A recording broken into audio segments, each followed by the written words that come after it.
dok se naraštaj egzilanata ovdje nazočnih u dvorani, koji su bili u emigraciji, naraštaj vas koji ste stvarali Hrvatsku državu,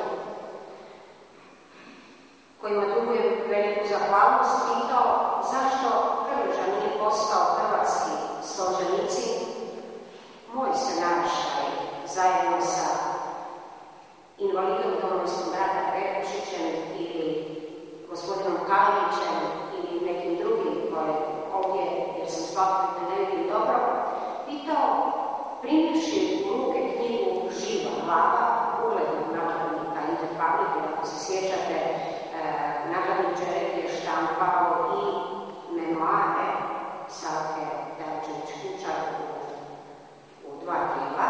Dakle, primivši tu knjigu u ruke, moj se naraštaj pita što o temi Domovinskog rata, kojeg su vodili sinovi i kćeri temeljem nacionalne pomirbe, imaju reći oni koji su ih posegnuli za ekstremnim oblicima. I naprosto kao žena užasalo se svake mračne teme i ta činjenica o kojoj Julija govorila, no primivši rukopis, nisam se od tog rukopisa odvajala. Jer sam željela se uvjeriti da je Julija Vušić, čija djela temeljito čitam, njene 2 ranije knjige, da je u sebi izišla iz kruga nasilja, da je došla do oprosta i da želi poručiti toplu i humanu poruku svijetu kako je svatko od nas, i vi i ja, pozvan dignuti se iz kaljuže koja je izazvana bilo ratom, bilo etničkom netrpeljivošću, bilo običnim obiteljskim nasiljem. I ja sam odgovor na ta pitanja srećom našla i uvjerila se kako je Julija Vušić doista iskren borac za nenasilje nad svim živim ljudskim bićima. I vi i ja smo svjedoci kako se u hrvatskom književnom prostoru 21. stoljeća javlja novi narativni krug pisaca, novolara, poput Ivane Simić-Bodrožić, Špišića, Baretića i niza drugih zanimljivih autora. Proživljena se ratna stvarnost 90-ih nameće kao kontekst iz kojega književnici nastoje odabrati ovu temu koju još nije obrađena. I Julija se, kao što se čuli u njenom uvodnom izlaganju, odlučila za neobrađenu temu u hrvatskom ratnom pismu, temu zlostavljanja žena.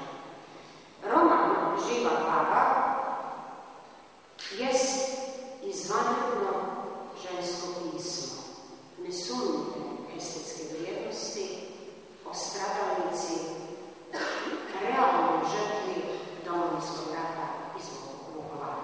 Drugim riječima, Živa glava je romansirana biografija stvarne S, po kojoj je čitala iz knjige primadona hrvatskog glumišta gospođa Šolović Vesna.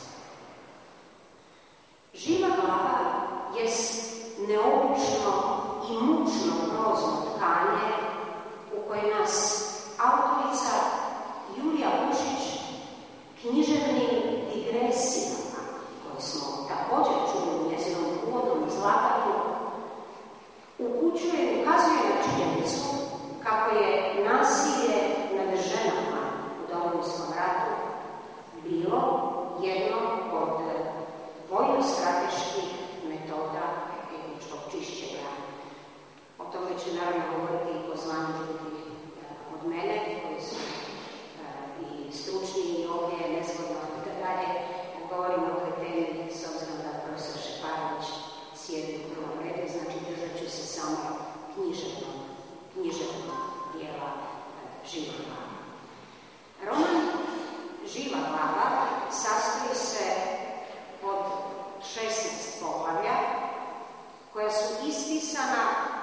dva odvojena diskursa. U jednom, koji ste čuli u interpretaciji glumice Šovagović-Despot, dominira takozvana sveznajuća pripovedačica koja nas obavještava o referentnim točkama ritma zločina naše civilizacije. Tako ćete u književnim digresijama naći, osim ovih već izrečenih, digresiju o književniku, britanskom nobelovcu Kiplingu, koji je 1907. neke izgubio sina jedinca u ratu, nakon čega je njegov pogled na svijet imao sasvim drugčije lice. Međutim, i u tim književnim digresijama i referencama autorica Bušić nas upućuje na nešto što bi moj naraštaj i naraštaj moje djece, koji su sada studenti, itekako morao znati, obavještava nas o štokholmskom sindromu koji je prisutan i opisan u stručnoj literaturi o osobama koje su izložene talačkoj krizi. Dakle, te književne digresije autorica modernom narativnom tehnikom suprotstavlja drugom diskursu romana, a drugi diskurs jest gola istina, sudski spis koje je nesretna S izrekla na sudu. Zanimljivo, ranije roman se događa u suvremenom Vukovaru. Ranije je susnuta u svega 24 sata. Dok muž branitelj Domovinskog rata kuha ručak, a njezino najmlađe četvrto dojenče zuji negdje u kući, i iz te poštne radnje običnog obiteljskog života spisateljica vještim modernim narativnim tehnikama otvara gotovo filmskom montažom pred nama tri paralelna vremenska luka, tri vremenske stvarnosti, jednu ratnu, jednu poratnu i jednu unutarnju, koja silno razdire nesretnu ženu i čini je nejednom. Zanimljivo je nadalje, kao što je već i pročitano, da ključni obrat u romanu u kojem počinjete vjerovati da je Julija Bušić doista odlučila prekinuti krug nasilja. Nasilje je uvijek obostrano, prema tome moramo oprostiti, zaboraviti ne, ali oprostiti da. Obrat ključni počinje onog časa kada nesretna S vidi s jedne strane svoje silovatelje, a s druge strane susjede Hrvate ili pripadnike drugih manjina, jer u Hrvatskoj žive 22 etničke manjine, kako usput je i vređeno. Njezino retoričko pitanje, koje ću slobodno interpretirati, jer sam slobodno ne mogu čitati, ne bi li bilo časnije da imam križ na očaju, onda bi bila heroina Domovinskog rata, a ovako sam obična kuva. To je ključni obrat koji otvara egzistencijalna pitanja spisateljice. Je li opravdano da u bilo kojem ratu majka pod svaku cijenu želi živjeti za svoje dijete? Bušićeva otvara i moralna pitanja